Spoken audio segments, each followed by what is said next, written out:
Kia ora koutou katoa, ko Ara Tuku Ingoa, no Kaikohe Hau. I work for Te Hau Ora O Ngāpuhi.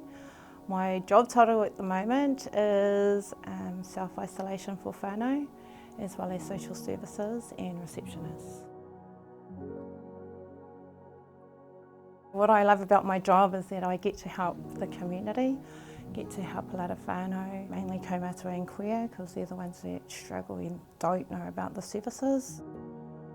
I also love this company, hence why I come to work every day. We have a great team. Everybody that works here that I do know has also shared the same experience, that they love coming to work, they love working with each other, and that we all help the community.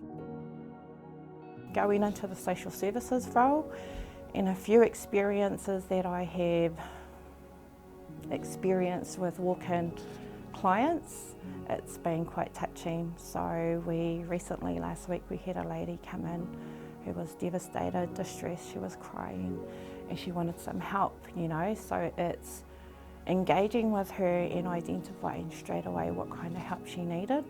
Not just saying, oh, here's a piece of paper, fill it out, you know, and I'll go through it and see what I can help you with.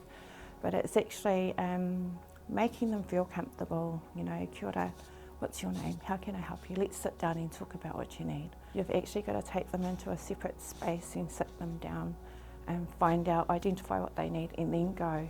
Either it's social housing, it's to do with family stat, it could be manua ora that they need help with their tamariki. So it's really just identifying what they need and then navigating them out to those services that we offer here.